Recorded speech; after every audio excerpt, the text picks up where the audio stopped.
na mtazamaji aliishi maisha yake kwa niaba ya wengi.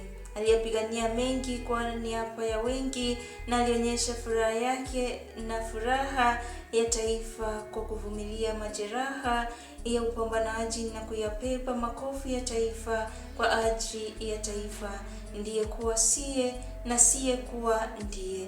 Ndiyo falsafa iliyomfanya kuyaishi maisha ya gerezani, maisha ambayo yalimjenga zaidi kimtazamo, kifungo ambacho kilimpa hali mpya na uji wa kufa kwa ajili ya taifa lake. Naam, alingurumisha tinga na kulitia katika ardhi isiyo tambarare, ardhi iliyojaa rutuba ya ubinafsi kwa kunyunyiziwa mbolea gushi kwa mfumo wa chama kimoja.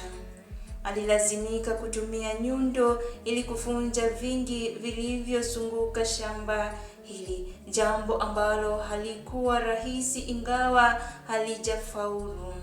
Harakati na dhamira zake zikasagaa sio tu nchini bali tu hata nje ya nchi, kwa kuhakikisha kwamba hakwami katika vita vya kutafuta haki na usawa.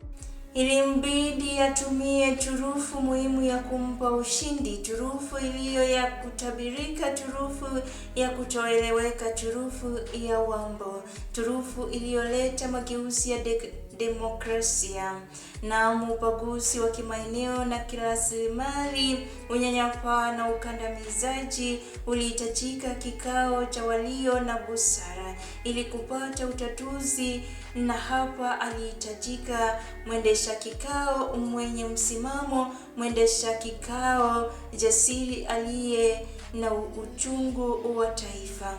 Na kikao kikapata Jacob, mwenyekiti aliyepambana hadi kuhakikisha Kenya imevaa vazi la usawa, hali na mali, vazi la katiba mpya, safari ambayo Jacob alisukuma hadi mwaka wa 2010 ilipoleta natija mjini, uhuru ukiwepo, vyama vya kisiasa vikishamili, huku ugatuzi ukifanya kazi. Ulihitaji chungu kuu kuongoza njia, taifa likimwamini. Akawa ndio mzazi na mwongozi, lakini baba hakufaulu kuwafukisha waliomwamini katika nchi ya ahadi ya Kanaan. Lakini baada ya kushinda kulalamikia mawimbi makali yaliyokuwa kikwazo, kama baba alijua ana jukumu la kuangalia maslahi ya waliomwamini kuliko maslahi yake. Ndiposa amekuwa katika marejeano na makubaliano na marais wanne. Hatua wengine waliikosoa na kuita kama usaliti. Naam, lakini kwake yalikuwa maamuzi ya kizalendo wa kushamikisha umoja, upendo na amani. Maamuzi ambayo yameeleweka wakati wa kifo chake. Wapo walio hofu ya kesho na kesho kutwa ya taifa letu la Kenya. Je, ni kumaanisha baba ameenda, wazazi wake hawapo? Baba ameenda vipi huku kuhusu watoto hawa zaidi ya milioni 55? Watafanya nini au kipi kuanzia sasa na kuendelea baada ya baba kututangulia mbele za haki? Je, boma lake litasambaratika? Au hayo ndiyo maswali ambayo kama taifa tunapaswa kujiuliza. Naam, alitumia maisha yake kupigana vita ukabila na kuitafuta Kenya iliyo bora kwa wote. Aliutumia ushawishi wake kwa kushinikisha mabadiliko na mageuzi ya kitaifa. Alitumia ukomavu wake wa kisiasa kuunganisha taifa. Hakutumia makovu ya mateso aliyoyapitia kulipisha kisasi kwa watu, jamii au kabila.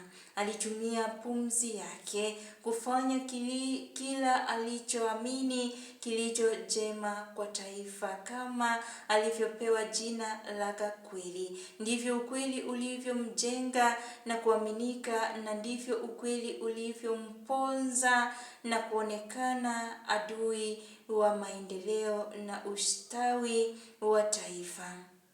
Na kama wapo waliotia shaka mapenzi na ushawishi wake katika uhai wake, basi amewapa jibu katika umauti wake. Na kama binadamu hakuwa mtimilifu na mkamilifu, lakini alipania kuleta utiifu na unyoofu nchini. Nenda salama baba, ukalazwe pema chako. Tutaonana baadaye Gwambo. Tutakukumbuka Tinga. Ukapumzike Gakweri. Hakika wananchi hawakukosea walipokuita the people's president. Japo haukuwa rais, lakini ulipigania maisha yao kuwa rahisi.